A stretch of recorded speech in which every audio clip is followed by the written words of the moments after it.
me, forever on fire. ರಾಜ್ಯಪಾಲರ ವಿರುದ್ಧವಾಗಿ ಸಮರವನ್ನು ಸಾರಿದ ರಾಜ್ಯ ಸರ್ಕಾರ ಒಂದು ಕಡೆ, ರಾಜ್ಯಪಾಲರ ಕುಲಾಧಿಪತಿ ಅಧಿಕಾರಕ್ಕೆ ಸರ್ಕಾರ ಕತ್ತರಿ ಹಾಕ್ತಾ ಇದೆ. ಇನ್ನು ಮುಂದೆ ಗ್ರಾಮೀಣಾಭಿವೃದ್ಧಿ ವಿವಿಗೆ ಮುಖ್ಯಮಂತ್ರಿಗಳೇ ಕುಲಾಧಿಪತಿ ಆಗಿರ್ತಾರೆ ಅಂತ. ರಾಜ್ಯಪಾಲರೆಲ್ಲ ಬೇಕಿಲ್ಲ, ಇದಕ್ಕೆ ಮುಖ್ಯಮಂತ್ರಿಗಳೇ ಕುಲಾಧಿಪತಿ ಆಗಿರ್ತಾರೆ. ವಿವಿ ತಿದ್ದುಪಡಿಯನ್ನು ಮಾಡಬೇಕು ಎನ್ನುವ ಬಿಲ್ಗೆ ಅಥವಾ ಮಸೂದೆಗೆ ಸಚಿವ ಸಂಪುಟ ಅಸ್ತು ಅಂತ ಹೇಳ್ತಾ ಇದೆ.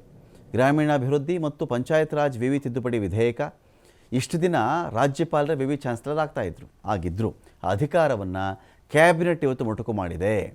ಈ ಒಂದು ವಿಚಾರದಲ್ಲಿ ಕ್ಯಾಬಿನೆಟ್ ಯಾಕಿರಬೇಕು ರಾಜ್ಯಪಾಲರ ಬಳಿಯಲ್ಲಿ, ಸರ್ಕಾರದ ಬಳಿ ಇಟ್ಕೊಳ್ಳೋಣ ಅಂಥೇಳಿ ಅದನ್ನು ಮೊಟಕು ಮಾಡಿದೆ ಕ್ಯಾಬಿನೆಟ್. ಕರ್ನಾಟಕ ರಾಜ್ಯ ಗ್ರಾಮೀಣಾಭಿವೃದ್ಧಿ ಮತ್ತು ಪಂಚಾಯತ್ ರಾಜ್ ವಿಶ್ವವಿದ್ಯಾಲಯ ತಿದ್ದುಪಡಿ ವಿಧೇಯಕ ಇವತ್ತು ಅನುಮೋದನೆಯನ್ನು ಸಚಿವ ಸಂಪುಟ ನೀಡಿದೆ. ಇವತ್ತು ಈ ಗ್ರಾಮೀಣಾಭಿವೃದ್ಧಿ ಮತ್ತು ಪಂಚಾಯತ್ ರಾಜ್ ವಿಶ್ವವಿದ್ಯಾಲಯ ತಿದ್ದುಪಡಿ ವಿಧೇಯಕದೊಳಗೆ ಮೇಜರ್ ಆಗಿ ಏನು ಬದಲಾವಣೆ ಆಗುತ್ತಂದರೆ, ಇಲ್ಲಿವರೆಗೆ his excellency the governor was to be the chancellor. ಆದರೆ ಈಗ with this amendment the chief minister will be the chancellor.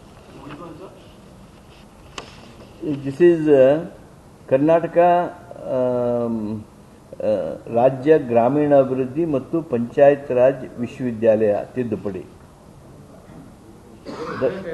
The governor ಎರಡು ಮೂರು ಕಾರಣಗಳು. ಒಂದು, ಹೆಚ್ಚು ಕ್ರಿಯಾಶೀಲ